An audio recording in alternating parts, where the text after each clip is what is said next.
Yep. Okay. Well, good afternoon, everybody. This is the final event of day 3 here at the Methane Pavilion at COP26.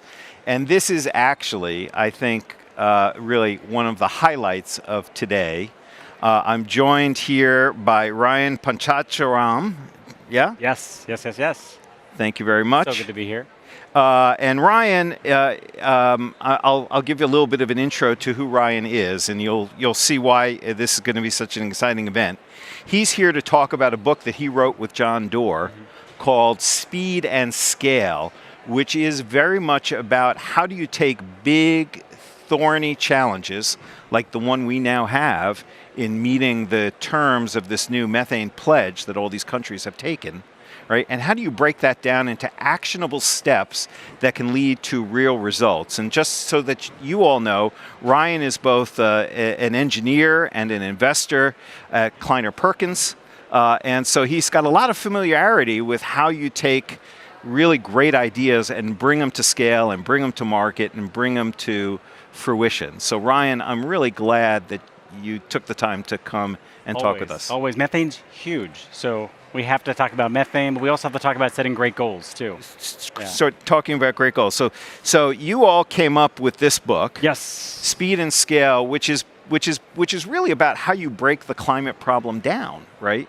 Absolutely. And turn it into things that you can do, things that you can take action on. Why don't you talk a little bit about it? Yeah, of course. So the book is called Speed and Scale. It started with a conversation with John about how do you take the 59 gigatons of emissions and put them, draw them down, but apply OKRs to them. And so for folks that aren't familiar, OKRs stand for Objectives and Key Results. It's a goal-setting system used by Google, the Gates Foundation, and many other startups. The whole idea behind it is you set a goal with measurable key results, and you are higher, the likelihood of you achieving them goes up, right? Because not only you're setting an aspirational thing, you're setting what actually does it mean to be successful around it. So about 2 years ago, the question was, could we apply OKRs to the climate crisis? It wasn't to set out to write a book. It was really to ask, could we apply OKRs to the climate crisis? And then unfortunately, COVID started. So because of COVID, we couldn't go see people, so we did a bunch of Zoom meetings with folks like yourself and a whole bunch of your colleagues at EDF just to understand the problem. And because the record button wasn't too far away on Zoom, we ended up recording a bunch of these conversations. And by the time we got to like conversation 30 or 40, we're learning a ton. These stories that folks like you, Mark, and Steve, and Margot from EDF are sharing are really what inspire people. So what if we put a book together that has the objectives and key results, inspirational stories from leaders that are entrepreneurs, as well as policymakers, as well as movement makers, and hopefully it can help. It can help us move quicker and faster. Well, I certainly know from the work that we've done with you and doing those conversations, I know we learned a lot, and it really has helped shape how we structure our own work at EDF. So we have gotten a lot out of the process, your process, so thank you. But maybe give folks an example of what an OKR is. Of course. Yeah, so in the book there's this poster, we figured, can we fit everything on a page? And we kind of cheated. It's not just a page, it's a really large page. But the idea is quite simple of what the solutions we have to go after. And what's kind of neat is these things that 1 through 5, and I'll show you number 6, they look really familiar because they're the things that we all know are causing the emissions. We've got to electrify transportation. We've got to find ways to decarbonize the grid, get gas out of buildings, fix methane leaks. We've got to fix our food system as well too, right? These are just clear objectives of what we have to get done. We then have to protect nature, ending deforestation. We've got to clean up industry. And then, because when you look at all the numbers, whether they're ours or someone else's, there's still going to be anywhere between 5 to 10 gigatons of emissions that are still in the atmosphere. Right. So we got to find a way to remove that using nature or engineered methods. So that's one part of the book. The other part are the accelerants. And John and I are engineers, we are techies, we come from the Valley, but we do not put technology on a pedestal. There are 4 equal levers that we can pull. We got to win the policy and politics, right? Nothing happens without those commitments. It's why we're here today at COP. We then have to turn the movements that are happening into action. This is everything from the youth movement all the way to movements that Larry Fink and others are doing. We then have to find ways to innovate. And truly innovation, the success of it is around cost. And then the last thing is we got to invest, because without money going towards the problem, we're never going to see the switch over. And so the plan, Mark, is these 10 objectives, and then there are 55 key results that show, are we there yet? So the key results really help you take each one of these very important objectives and just kind of break it down into Absolutely. tangible things, right? And I'll pick on two of them. So for electrified transportation, right? If we do that, we will successfully draw down 6 gigatons of emissions. But we got 2 key results to sort of show us if we're making progress. And so there's one key result that says electric cars have to meet the cost parity with fossil fuel vehicles by 2024. There's another objective that says by 2025, we're only going to sell electric buses. And so if we get to 2024 and electric vehicles are still more expensive, or we're still seeing diesel buses sold and driving around on the street in 2025, we know we're not making the progress we need to, right? So these are early warning indicators that say we've got to get back on track. I see. And basically for each one of those then, you have a set of accelerants, right, that can be applied to that particular objective. Absolutely. So these are in many ways the outputs, right? Getting people into electric vehicles, us switching to different cleaner forms of heat. On the lever side, well, we've got a KR around the cost of batteries, the cost of green hydrogen, right? If we don't actually hit those cost targets, we're never going to see these things deployed.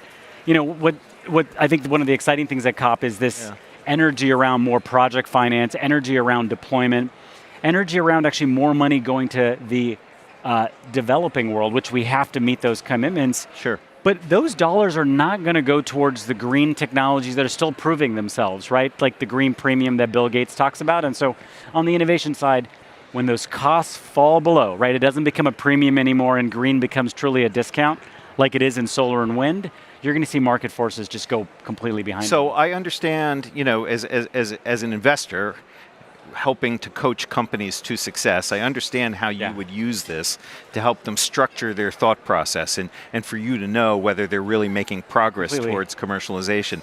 If you were someone in government or public policy, right, how would you think about using this model to advance your objectives as a policymaker? Oh yeah, of course, it's a good analogy, right? This comes from the put in quotes, the business world, right? Let's set an objective to be the world's fastest browser if you're Google and you set these KRs. Yeah. But it can be used anywhere. In the policy setting, I think the real question to ask is, what are we trying to accomplish, right? What is this policy trying to do in the next year, in the next 5 years? And then let's set some key results that say that we're successful or not. Right, a lot of policy gets passed today that is really announcement-oriented, gets people excited, and then you kind of tuck it away, and you never know, well, all that intention behind it, did it actually happen, right? And so in the sense of climate policies, we've got to not only say what we're trying to do, like get gas out of buildings or create a renewable portfolio that's 100%, we also should set some KRs, like, well, if you want to get gas out of buildings, we probably should update the building code. And if that happens or doesn't happen, that's a success metric. Well, I know in our case, in EDF, right? I mean, when we've thought about how you get after this issue of global methane, we've set the goal for ourselves of a 45% reduction in oil and gas methane emissions by 2025, right? Yes. And so that becomes kind of our organizing objective. And then we think about some of the key metrics or key measures. One of them, frankly, is to make sure that methane is on the agenda in the international agenda at COP. And so here we are, right? And so that has really helped us, kind of break down what seems to at first to be a very complicated and overwhelming problem into things that you can sort of roadmap. And one of the things you talk about there, right? As an organization, a lot of us may represent nonprofits or advocacy groups, and what's kind of really special about this is we set audacious goals like at COP, there's going to be a commitment around methane. But for all of us, we're not part of the COP process, right? The work we do is putting together research, writing papers, putting ads, doing a lot of the hard work. We can set goals around those, right? Those are the inputs into the things with the hope that one day at COP, they'll make an announcement like this. And so your team has done so much work behind this around collecting data, doing the hard work of research. And like when you think about the goals that we're setting back at home, it should be those things. And if we do them, we believe it's going to make, this action at COP happen. So there's so much work ahead, right now that you have over 100 companies that have committed to a 30% reduction, right? 30 by 30. So that's your prime objective. Yes. And then be able to now break that down. Maybe you have one goal for oil and gas, and you have one goal for agriculture, and you have another goal for landfills, and then you break that further down. Is that's basically the idea, right? Completely. And the neat part about, so 30 by 30, we all get very excited, but what does it mean? Right. And when you pick it apart, I love the oil and gas one, because that's like such a tangible one we can tackle, right? From the latest IEA report, 75% of those wells can be capped with no additional hit on there. It doesn't cost them much. Most of them can't. Yeah. Most of this can be achieved with no net cost industry. Exactly. That's right. And what's neat about that is then we can set that goal, right? If they can do it, it is an additional cost. Let's set a key result that says, in the next 5 years, have them cap those wells, right? The cost shouldn't be an issue. This is about goal setting and then holding people accountable. And by the way, because methane is such a big issue, that is only a third of the piece of the puzzle, which gets me kind of curious. I know I'm throwing it a little bit back to you, but that's one really solid KR.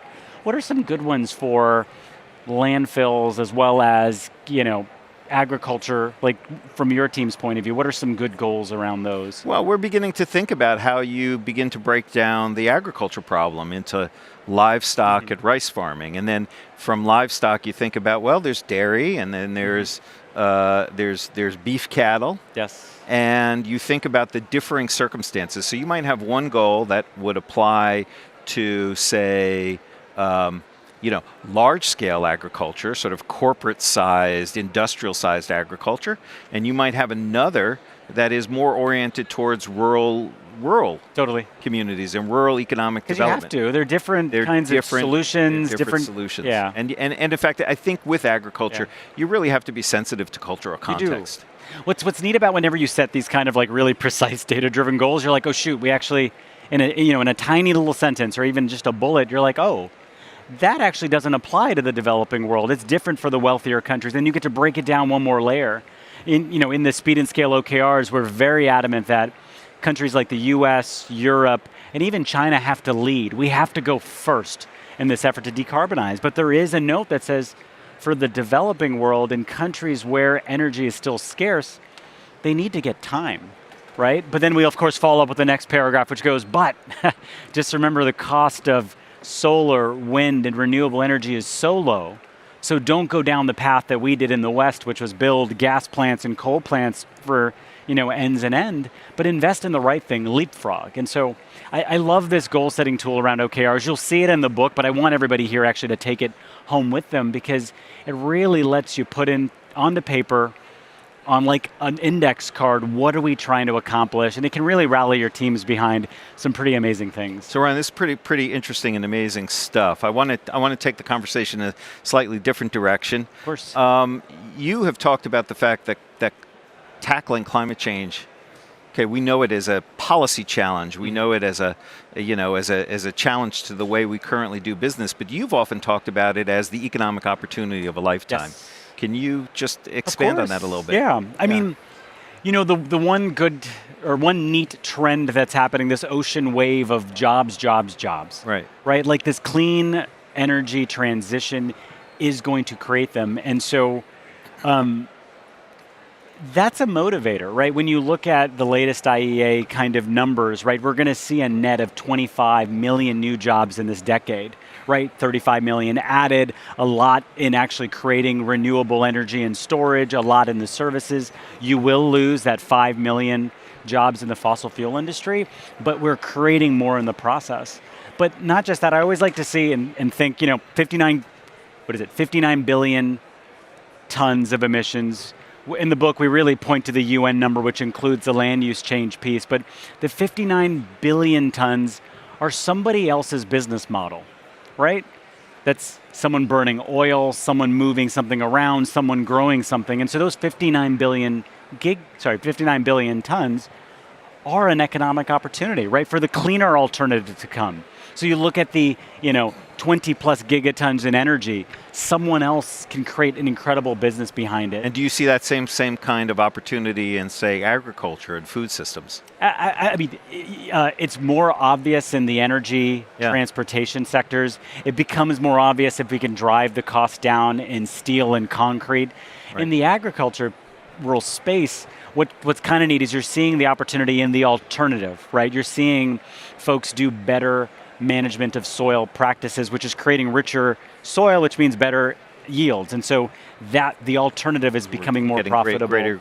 Get a greater efficiency for every unit of effort you put into That's growing. right. And then from a marketing point of view as well too, like doing the cleaner, the less intensive meat choices, right? I include plant-based in that, chicken, fish, and others. When you're able to claim those as benefits, people start to switch. Beyond Meat opened up people's eyes to that plant-based stuff can taste good. Most of the people that eat Beyond Meat are meat eaters. It isn't a fad for those of us that choose to be vegetarian or vegan. It really is meant for meat eaters to go, oh, if I eat beef 2 times a week, I'm only doing it once. And when you look at the numbers, that small behavior change does add up, right? Instead of beef and lamb, pick something better. And then, I'm preaching to the choir though. No, it's great stuff. Is there anything, as you scan the horizon, maybe this is, you'll give us some investment tips here, but as you scan the horizon, are there any sets of technologies, anything on the horizon that you are particularly excited about? Yeah.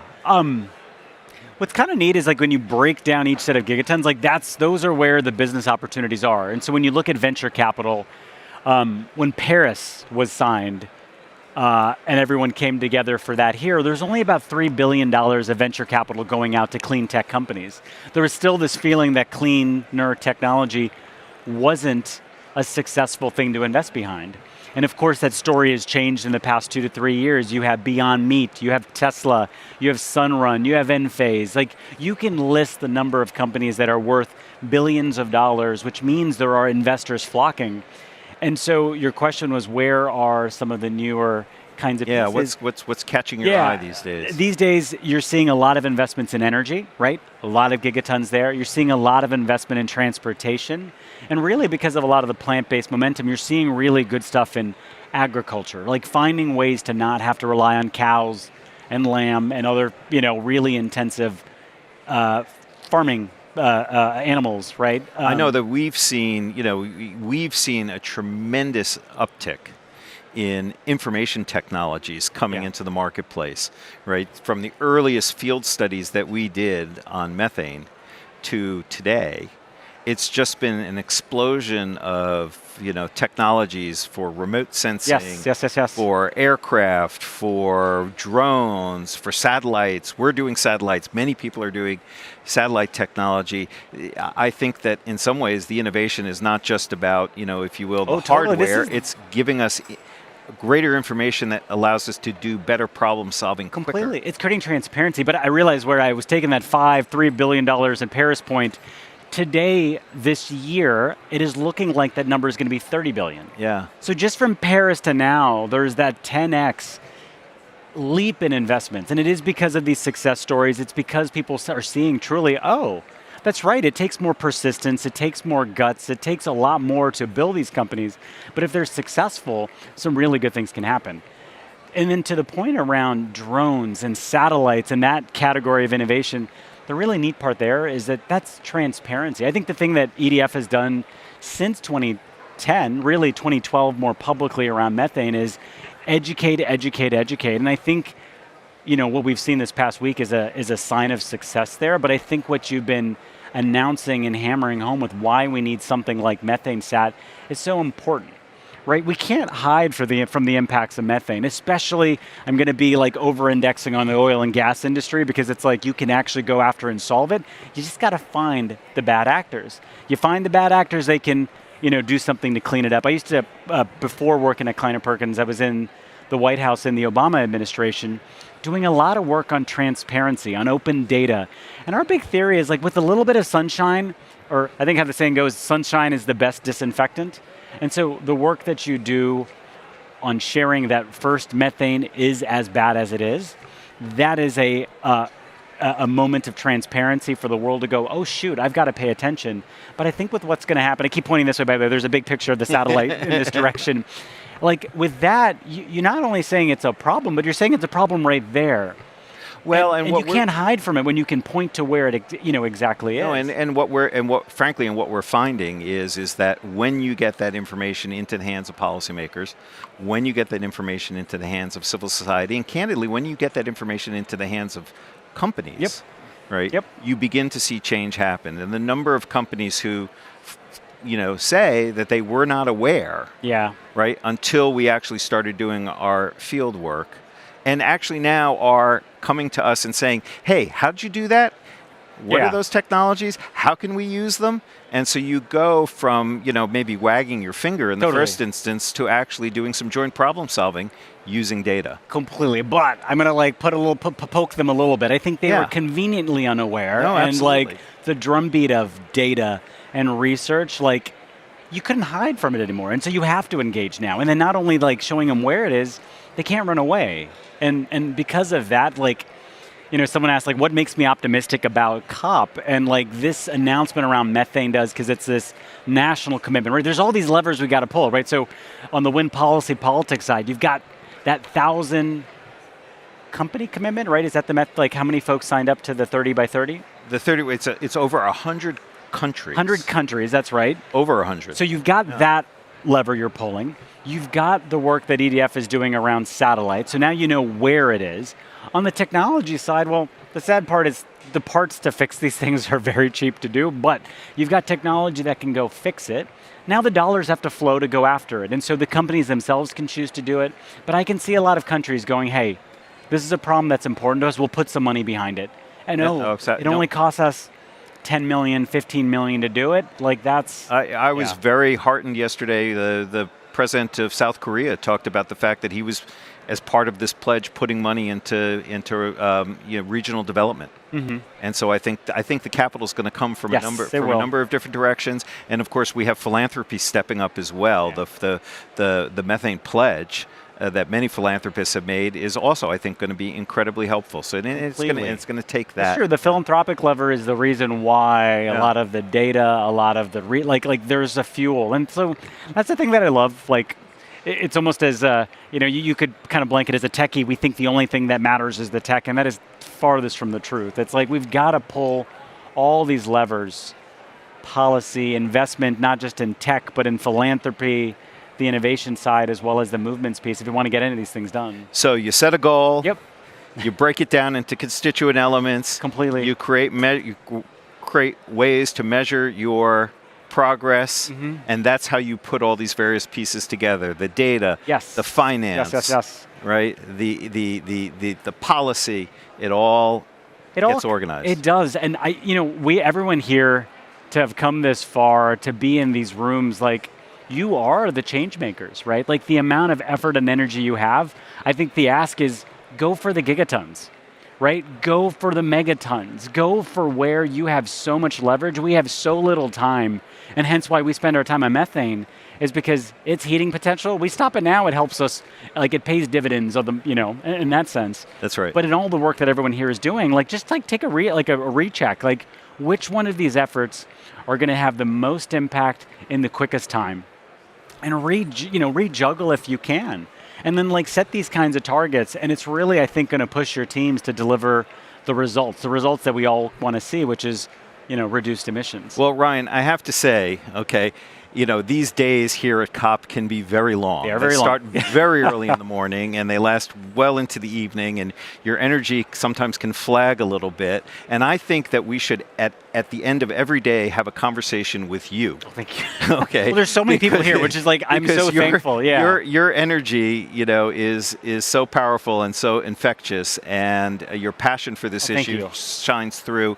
And the work that you and John have done in terms of giving us a way to think about how to solve this incredibly complicated problem, but really breaking it down into simple and actionable, it's really quite remarkable. So thank you. Thank you, Mark. And thank you for being here at the Methane Pavilion and always giving us such a nice end to the day. Thank you. Oh, I must say, though, if anyone wants to get the plan, John would be like, Ryan, speedandscale.com. But for anybody, the book does come out next week. So if you want a preview of the action plan with those 10 objectives and 55 key results, right. If you just go to speedandscale.com, you'll be able to download one for free. And so I know we've got a bunch of books for folks here as well, too. So I'm excited that everyone's getting their hands on it. Well, again, thanks for being here. Thank you. All right. Okay. Yeah. Thank you. I